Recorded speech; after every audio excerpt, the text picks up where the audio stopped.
Hello, and welcome to the African Ritual Mask presentation by me, Luke Willis. Now, first of all, we'll be talking about the origins of the mask. One of the main characteristics of culture of African people is the use of masks in rituals and ceremonies. It is believed that the earliest masks were used in Africa before the paratheistic era. They represent spirits of animals or ancestors, mythological heroes, moral values, or a form of honouring a person in a symbolic way. That's quite good, actually, not gonna lie. They were made from wood, pottery, textiles, copper, and bronze. The details could be made from animal teeth, hair, bones, and horns, as well as feathers, seashells, and even straws and eggshells. The maker of the masks has a high rank in the village because it is believed that he has contact with the spirit world, which is their heaven, and making the masks as a craft passed it down from the family. It's a bit like my amazing cooking skills was passed to me by my mother. Not that I actually have any cooking skills. Right, historical facts. We have 6 historical facts. Number 1.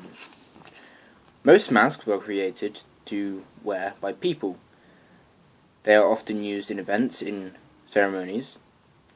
You can see the old tribes in Africa wearing masks in the funeral or wedding of deceased members of the tribe.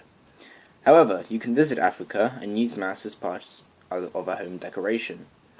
You can place them as a wall hanging.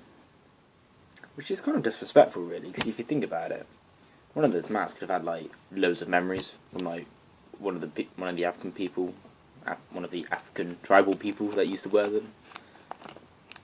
That must have a lot of value. Well done to one of the holders of one of them. Number 2.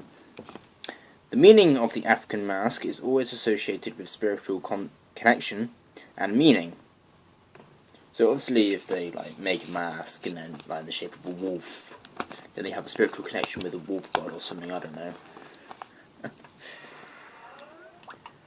Right. Number 3. Not all people can create African masks. The people who can make it, well, usually have special status in the African society. So obviously, someone who's in the high ranks, like the chief or something, his right-hand man would make the masks for ceremonies and stuff like that. Fact number 4. That was number 4. No, it wasn't. This is number 4. The making of the African mask requires knowledge and skill. The gift is usually passed down from generation to generation. Like I said, it's like my mother's cooking skills have been passed on to me, and then I would pass them on to my children, if I have any. Fact number 5. 1, 2, 3, 4, 5. Good. The shape of an African mask is very unique. It usually reflects the face of an animal or a human being, but you can also see the mask resemble a combination of both features, which is very talented. I mean, I can't really imagine someone's face being morphed with a monkey or something. That would just think just a little bit weird, but kind of awesome at the same time. Fact number 6, and the last fact.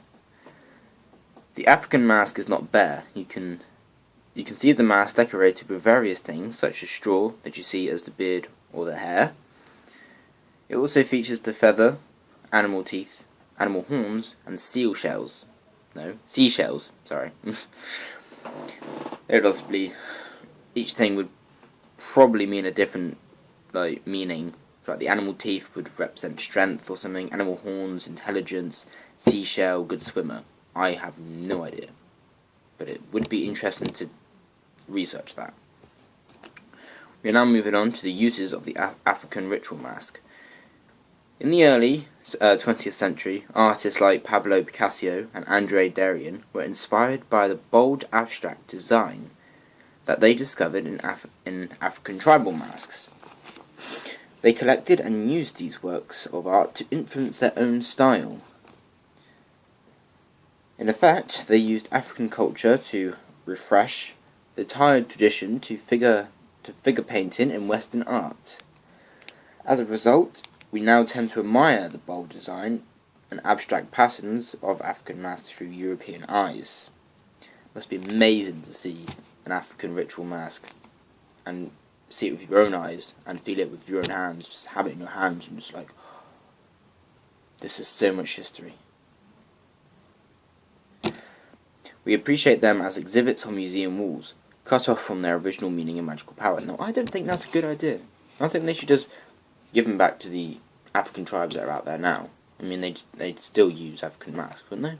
Sure they would. However, it is not how they were designed to be viewed. African masks should be seen as part of a ceremonial costume. Precisely. That is a very good thing. They should be. They are used in religious and social events to represent the spirits of ancestors or to control the good and evil forces in the community. The wearer of the mask gets possessed by their spirit in the performance of a dance. They are enhanced by both the music and atmosphere of the occasion. I would not want to be in like fist or kicking range of someone doing an angry dance. Ooh, that'd be nasty. Some combine human and animal features to untie man with his natural environment. This bond with the nature is of great importance to the African people, and through the ages, masks have always been used to express this relationship. That's like me having a weird relationship with my cat. Cultural influences. It's the last topic.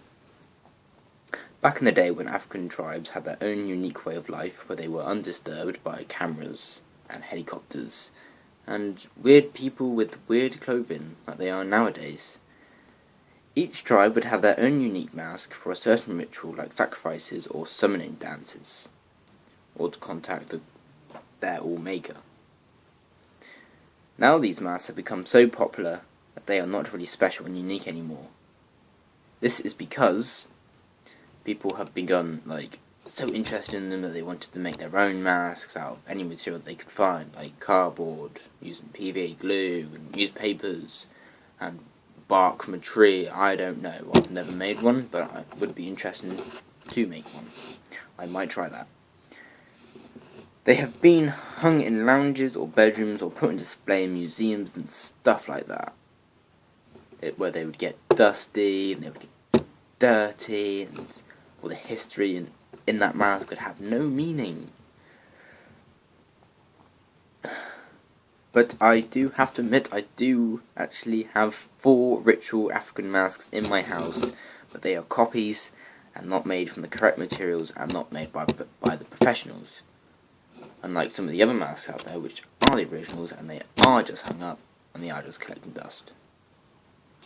This has been my recording presentation of African ritual masks by Luke Willis. Hope you enjoyed it. Thank you.